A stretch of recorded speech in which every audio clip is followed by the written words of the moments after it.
Olá, pessoal, tudo bem? Eu sou o Sérgio Palmares e hoje nós estaremos falando sobre modernismo. Olha lá, pessoal, que legal! Vejam bem, nós temos aí, olha só no meu fundo aí mágico, nós temos o quê? Já uma tela, né, de Van Gogh, pós-impressionista. Por quê, né? Para se chegar no modernismo, tá? Então, nós vemos que a gente dá uma passadinha pelas vanguardas, né, para que vamos prestando muita atenção, que vem muita coisa boa por aí.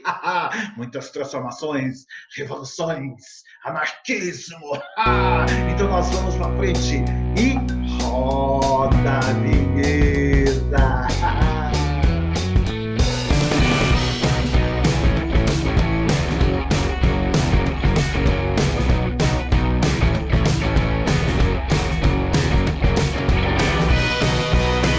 Então, olha aí, pessoal, vanguarda europeia. Então, esses movimentos são muito importantes porque eles vão nos trazer, né, questões bem interessantes que vão inovar, vão renovar, vão transformar a arte mundial, inclusive também no Brasil, tá? Então, vamos entendendo um pouco aí sobre o que foi esse movimento de vanguarda, né? Ou melhor, esses movimentos vanguardistas, tá? Que influenciaram a arte moderna no Brasil. Então, pessoal, isso aí é bem legal, porque nós vamos ver que quando ocorre realmente, tá? Ocorre no período que antecede a Primeira Guerra, ocorre durante a Primeira Guerra e depois da Primeira Guerra Mundial, tá? E é bem legal, por quê? Porque esses movimentos, eles vão acontecendo em diversas regiões na Europa, tá? E a proposta era o quê? Era demolir, era acabar com a arte convencional,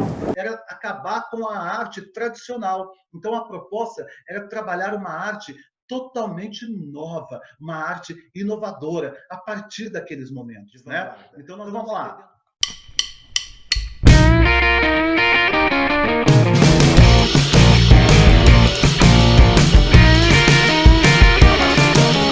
Esse movimento aí é bem legal porque ele provoca uma ruptura com a tradição cultural do século XIX, né? Então, as correntes de vanguarda, elas, como eu disse a vocês, elas surgem antes, durante e depois aí da Primeira Grande Guerra, tá? E elas vão ser marcadas aí, né, pela estética e da experimentação, da subjetividade, né? E isso tudo, gente, vão influenciar, né, a arte no mundo todo, tá? Então, as vanguardas, elas passaram aí pela literatura, deixando aí sua contribuição também grandiosa, tá? E somam aí, é claro, no Brasil, com a Semana de Arte Moderna, né? E o primeiro momento do modernismo no Brasil, que é chamado de Geração de 22, ou a fase heróica, né? Ou demolidora, destrutiva, tá bom? Então, nós vamos entendendo aí que a arte moderna, ela perdura, ela está até hoje aí conosco. Belezinha, pessoal? Nós temos o futurismo. Opa! E o que foi o futurismo, tá? É bem interessante, pessoal, porque no futurismo existe aquela proposta, né, do Marinetti. Ah, vamos alagar os museus, vamos queimar as bibliotecas, né?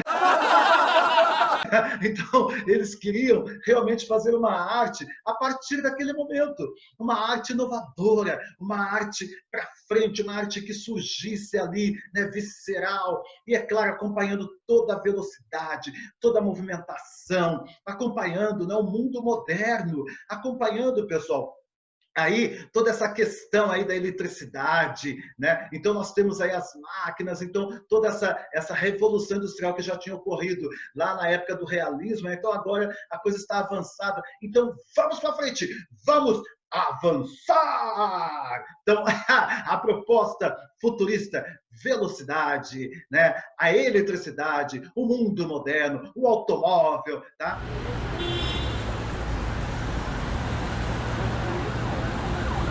Heterônimo de Fernando Pessoa, né, o Álvaro de Campos, né, ele vai celebrar o mundo moderno, ode triunfal, né, uma celebração da eletricidade, das engenhocas modernas. Então, tudo isso é proposto pelo futurismo, aí, liderado por Marinetti, né, um grande nome desse momento. E aí nós vamos ver um pouquinho aí, só de uma pintura aí desse momento. Belezinha? Me acompanha aí, pessoal! Olha lá, então nós temos algumas características bem importantes, tá, pessoal? Que é o quê? A quebra com a arte do passado, dificuldade de representação da velocidade em objetos parados, forma e cor aí não bastavam para representar o dinamismo moderno. Então, os futuristas, eles querem agora mostrar o movimento, eles querem mostrar, então, como que se dá isso? Isso na tela, né? E como que acontece isso na literatura? Nós vamos ver daqui a pouquinho. Então, olha lá, gente, isso é bem legal nós acompanharmos, né? Então, todas essas transformações. Aí tem o Giacomo Balla, um grande nome aí, Carlo Carrà. Então, grandes nomes aí da arte futurista, tá? Nesses movimentos de vanguarda. Então, vamos para frente para entendermos.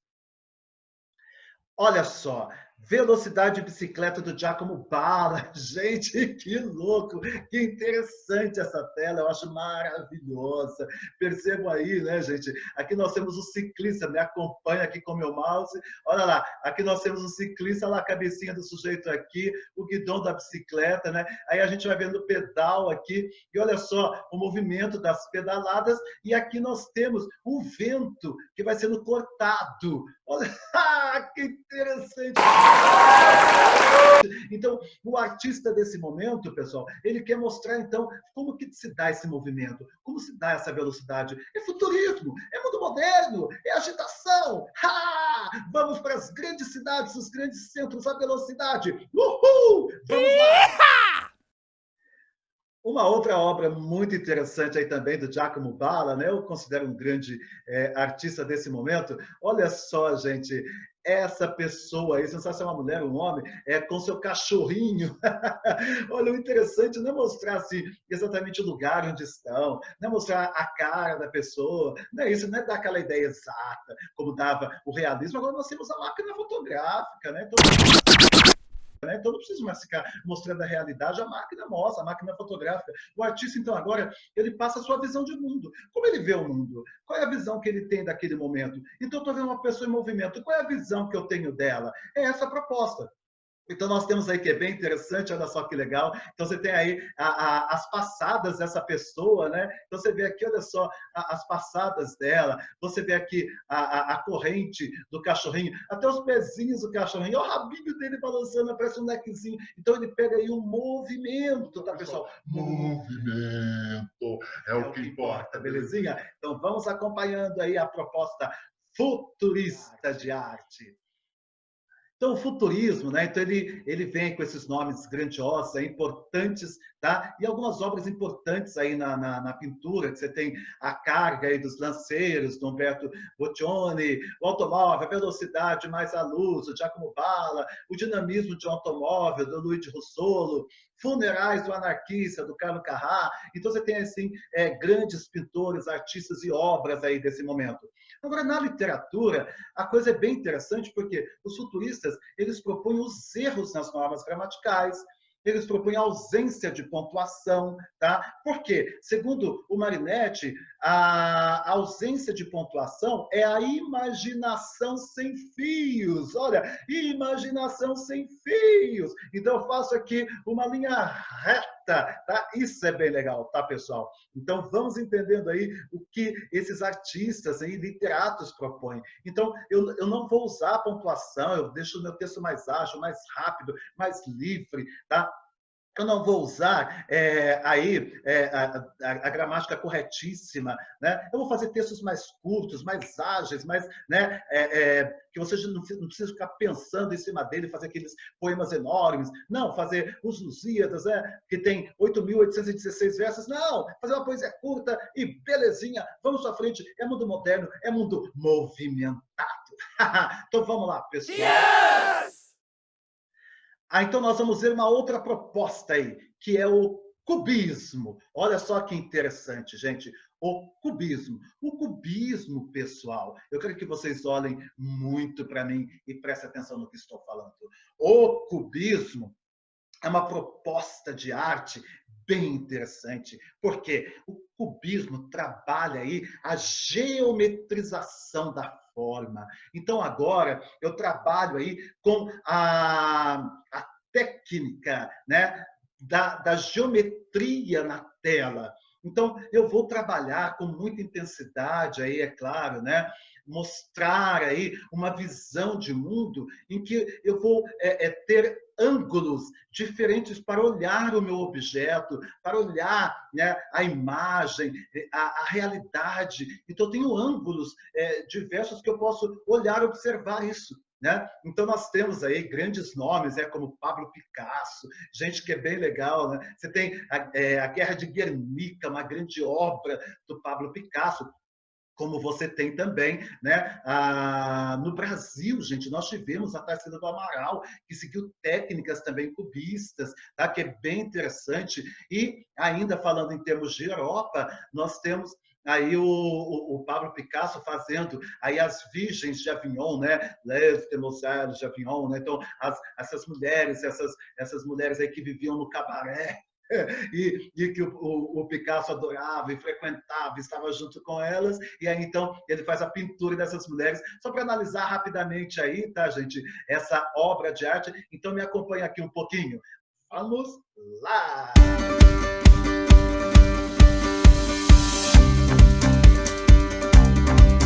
Olha só, pessoal. Então nós temos aqui, né, as Les Demoiselles de Avignon aí, que você tem, quem fala francês me perdoe da minha pronúncia, mas vamos lá, a gente vai aprendendo.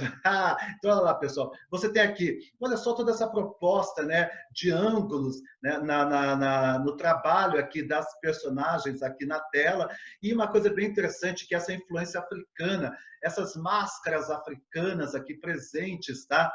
Na obra, inclusive essa mulher sentada aqui, olha, totalmente de costas, e olha a cabeça totalmente virada, parece Potengast, né, gente? Então, totalmente virada. Então, uma pintura bem interessante, todo mundo muito chapado, muito aqui na frente da tela, sem essa preocupação, né, dessa questão proporcional, de profundidade e tudo mais. Então, ele vai dando aí, realmente mostrando a sua visão em relação, né, ao mundo à sua volta, em relação às pessoas ali que ele está trabalhando nessa tela. Belezinha, pessoal? Nós temos aí, então, o cubismo. Na literatura, o que o cubismo vai trabalhar, tá, pessoal? Na literatura, nós vamos encontrar muitas questões assim interessantes de influência cubista, tá? Que é justamente assim, demarcações de territórios, né?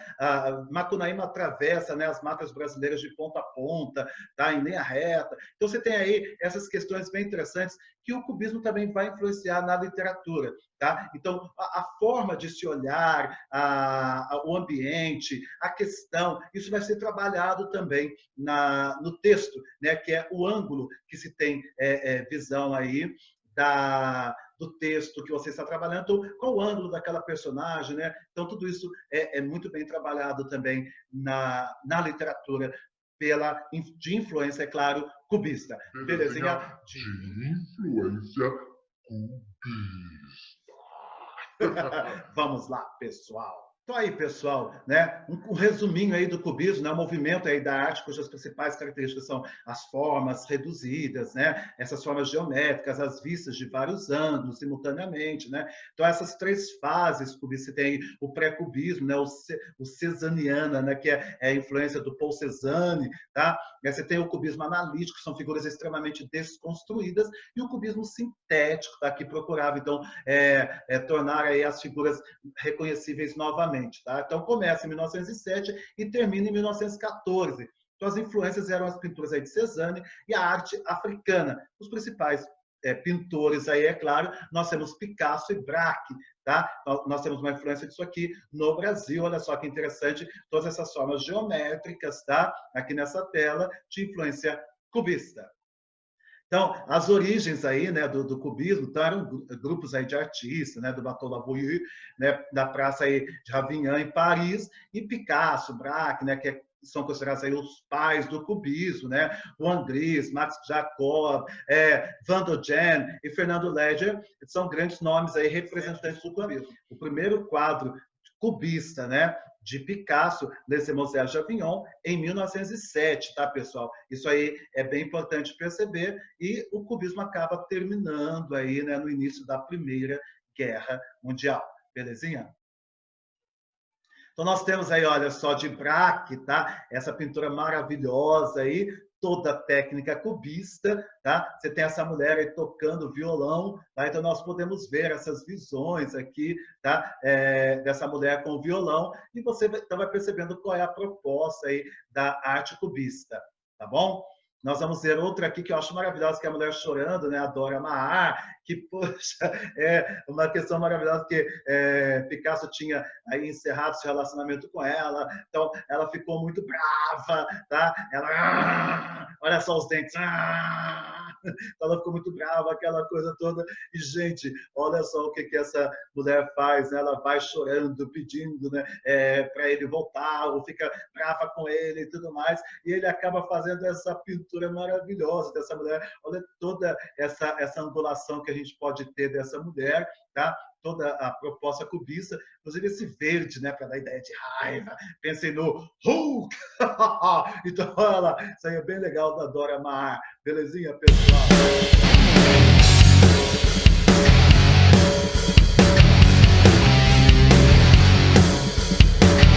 Guerra de Guernica, olha só outro momento importante aí, né, que eu citei para vocês. Veja bem aqui toda essa proposta de ângulos aqui, olha os triângulos aqui sendo trabalhados, tá? Isso é bem legal, mostrando toda a destruição da guerra, os pedaços aqui das personagens, né? Olha essa luz aqui em cima, alguns dizem que é o olho de Deus, né? Outros falam que é explosão, aqui uma pessoa caindo do prédio. Então, gente, questões bem interessantes trabalhadas aí no cubismo. E vamos lá, então, pessoal, para o dadaísmo.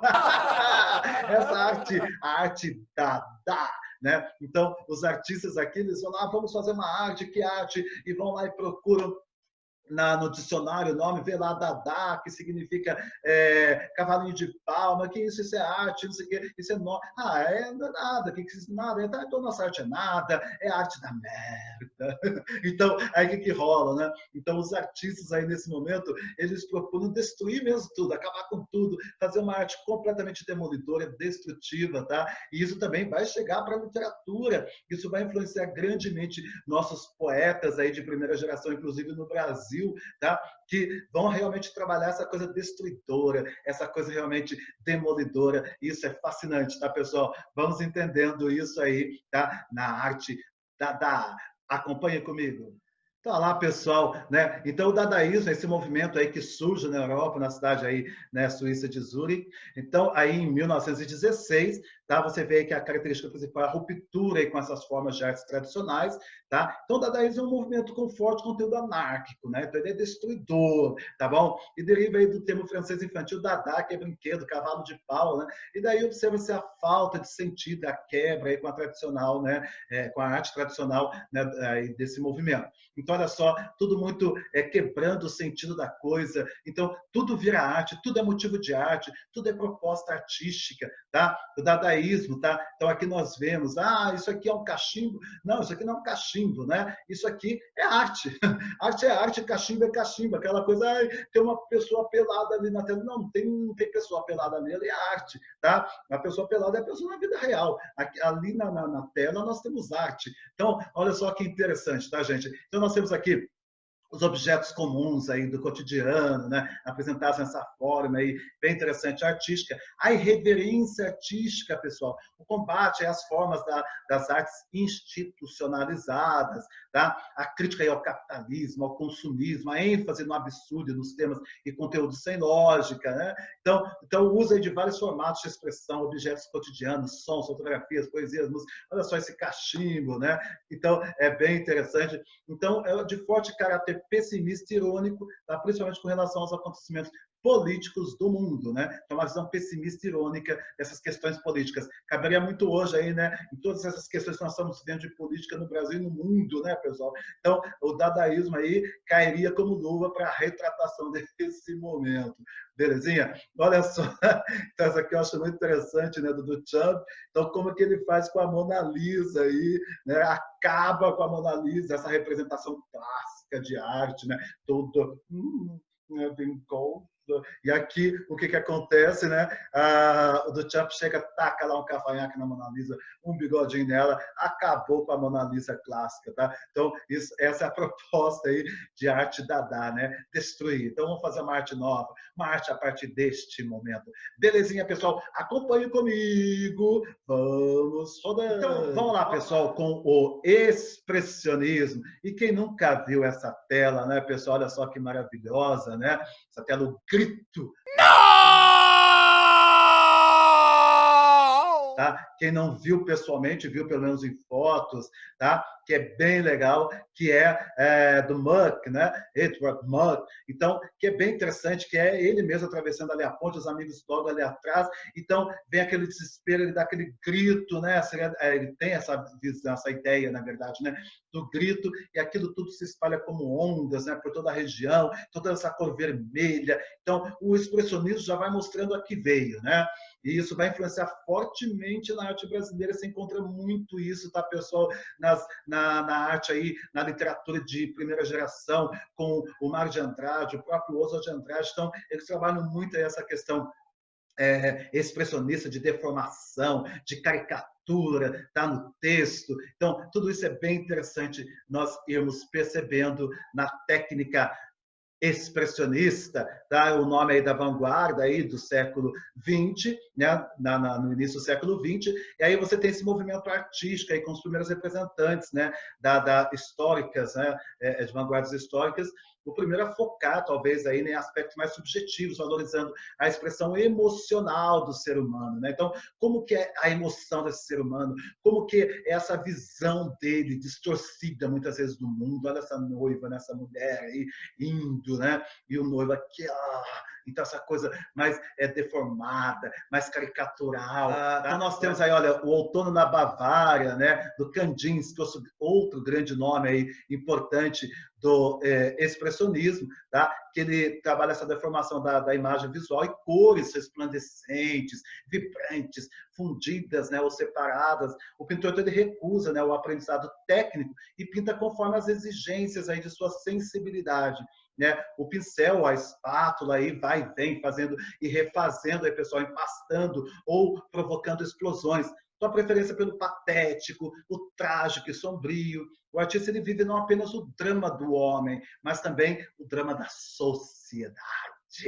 Olha só que glorioso, né? O grito, né? Então, olha lá, a primeira vez que surgiu, né, foi aí em 1911 na revista Der Storm, na Tempestade. O periódico aí alemão era o veículo de comunicação mais importante do mundo, né? Então essa revista, o veículo de mais importância aí no mundo, né? De arte e tudo mais. E o Muck, né? Considerado aí o precursor do expressionismo, tendo aí influenciado, né? Essa corrente artística com suas obras impactantes, cheias de carga emocional. Olha o grito. Então, cheio de carga emocional aí, sua obra mais importante aí, O Grito, de 1893. Então, representa uma das telas mais emblemáticas aí do movimento expressionista, tá? No Brasil, o expressionismo, tá? Ele vai influenciar aí nossos modernistas também. Você tem a Anita Malfatti, tá? O Mário de Andrade aí tomou conhecimento aí das correntes de vanguarda, né? Que aconteceu na Europa, né? Então, e aí eles vão fazer a exposição da Anita aqui no Brasil, tá? Em 1917, e aí é quando, inclusive, o Monteiro Lobato vai falar mal da pobrezinha da Anita Malfatti, falando que os quadros dela tem um burro pintaré, é só amarrar um pincel no rabo dele. Então, mas aí nós vamos vendo, né, que a arte aí, modernista no Brasil, ela se fixa, né, com elementos nacionais, elementos brasileiros, nada de Europa, tudo falando de Brasil, né? Então, outro artista importante e influente que recebe influência do expressionismo, né, no Brasil foi Lazar Segal, tá? Então nós temos aí a família enferma de Lazar Segal. Olha só que interessante, a pessoa, né, lá atrás caída, tá? Então essa família toda aí com cara aí de doente. Então nós temos aí toda essa proposta expressionista de deformação caricatural aí da imagem, tá, pessoal? Então, pessoal, o expressionismo aí do Cândido Portinari, tá? Isso é bem interessante perceber. Gente, é bem legal imaginar o seguinte, que o expressionismo tá? Do Cândido Portinari, ele ganha assim, uma dimensão fantástica com essa questão, né, do regional, essa questão inclusive do nordestino, tá, trabalhando inclusive, pessoal, aquela questão do retirante, tá, nordestino. Isso é bem legal, mostrando a questão da miséria, da fome, da seca, tá? Então é bem legal vocês irem acompanhando isso comigo. Vamos conhecendo mais um pouquinho aí da arte, né?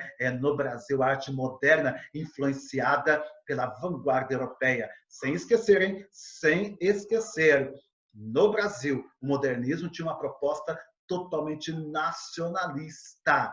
Tá? Eles eram de linha de brasilidade. O Brasil brasileiro, terra de samba e pandeiro.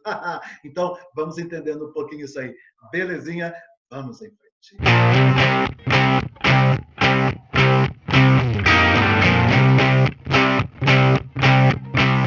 Então aí, pessoal, olha lá, o Cândido Portinari, nós temos por um lado ali, né, então a questão do retirante, como eu já falei para vocês, tá? Você tem essa mulher aqui toda, né, trabalhada aqui de uma forma toda caricaturizada, tá? Então você tem aí essa mulher toda aí de forma sob a ótica desse artista, tá? Que é bem interessante. Temos aqui da Anitta Malfatti, olha lá, a boba, né? O Homem Amarelo, que é bem interessante, né? Inclusive, o Homem Amarelo, você tem essa coisa toda dessa pessoa comum, esse imigrante, tá, italiano, e você vê toda essa, né, tudo desajeitado, a gravata, o terno, ele tá todo desajeitado, tá? Até a postura dele aí quase fugindo da tela, a própria boba ali, né? Você vê também quase fugindo aí da tela, escapando da tela, uma característica muito própria aí da Anitta, tá? Então, gente, a Anitta Malfatti, lembrando que é uma artista super jovem, tá? Super nova. Depois da crítica do Monteiro Lobato, né, ela não teria produzido mais nada, ela ficou completamente aí depressiva, né, e protegida pelos modernistas, tá, que deixaram o Monteiro Lobato de fora da Semana de Arte Moderna. Eles não deixaram com que ele participasse por causa de sua crítica, né? Um texto, inclusive, né, que se chamou Paranoia e Mistificação. Então, vamos entendendo um pouco mais sobre essas influências aí também no Brasil, belezinha? Bom, gente, só mais um pouco aí do expressionismo no Brasil, olha lá. Então você tem aqui o Lavrador de Café, do Cândido Portinari. Olha só que interessante, pessoal, né? Gente, a questão do desmatamento é coisa séria. Deixa eu fazer aqui a minha conversa um pouco sobre isso. A questão de desmatar é coisa séria, né? Você destruir o meio ambiente. Então, olha só como que o Cândido Portinari, neste momento, ele já falava sobre isso, ele já discutia sobre isso, pessoal. Então, é uma coisa que já vem lá de trás e que até agora, né, o Brasil não entendeu. Nós precisamos preservar as nossas matas, vamos preservá-las. Olha só que interessante, acompanhe comigo. Nós temos aqui o Lavrador de Café, pessoal, de 1934, do Cândido Portinari. Olha que interessante, nós temos aí a figura, né, do negro como sendo trabalhador. Então, aí, essa questão ainda, né, bem crítica, né, dessa questão do negro ser tido como sub-raça, né, ficar nessa questão do trabalho aí mais forçado, mais pesado, tá? E ele trabalha, exagera, né, nas proporções aí do indivíduo, que é próprio do expressionismo, esse exagero, essa caricatura. E você vai vendo uma coisa bem interessante, o desmatamento. Olha a presença aqui da árvore, gente, cortada, tá? Então, essa questão do desmatamento para fazer plantações ali. Então, isso aí é bem interessante na proposta aí do expressionismo no Brasil e do Cândido Portinari, tá bom?